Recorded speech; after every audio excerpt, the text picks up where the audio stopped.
του Αγίου Ιωάννη στη Λάρνακα, με την άφηξη ηλικίας μόλις 13 χρόνων.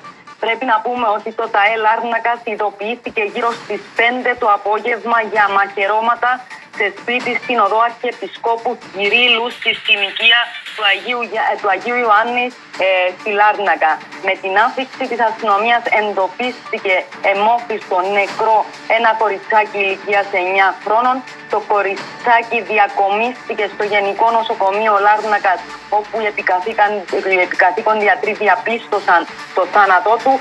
Οι πρώτες πληροφορίες της αστυνομίας αναφέρουν ότι το κοριτσάκι μαχαιρώθηκε από τον 13χρονο αδελφό του ενώ βρισκόταν στο σπίτι τους. Πρέπει να πούμε ότι στην περιοχή έχουν σπέσει ισχυρές αστυνομικές δυνάμεις.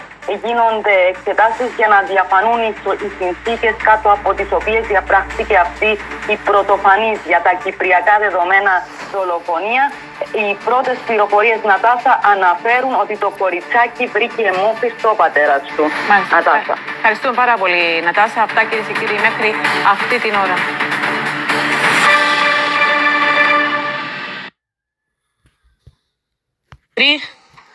Απλώς εθωρούσαν τους αμέτους τους μητσούς, παίζαν ποδόσφαιρο το απόγευμα με τους άλλους της γειτονιάς. Κυκλοφορούσαν μόνοι τους. Ήταν πάντα ο πατέρας τους αμέ, θα τους πάρει σχολείο. Το πρωί κάποτε που έρχομαι να πάω δουλειά, έβρεπε ένα ταξί και παίρνει τον άλλον τον μικρό. Σχολείο. Συγκλονιστήκατε από το περιστατικό, έτσι? Σίγουρα, είδα τον πατέρα που τον έκαμε με πόντες μαλάξεις. Εγώ νόμιζα ότι παίξαν ποδόσφαιρο. Δηλαδή πάντα παίζουν ποδόσφαιρο το απόγευμα. Ναι. Με κάτι άλλο μικρούς. Τα χτύπησαν οι μητσιά να ήταν που προηγουμένως φέρεται. Προσπαθούσε να επαναφέρει τη μικρή. Ναι.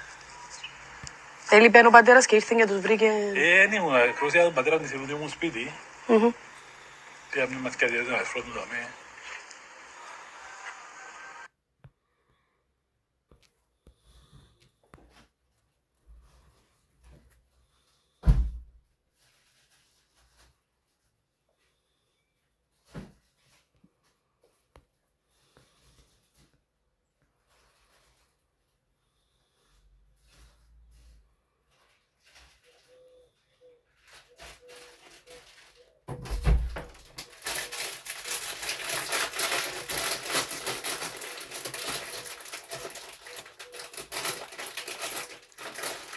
Все возьмут, ребят.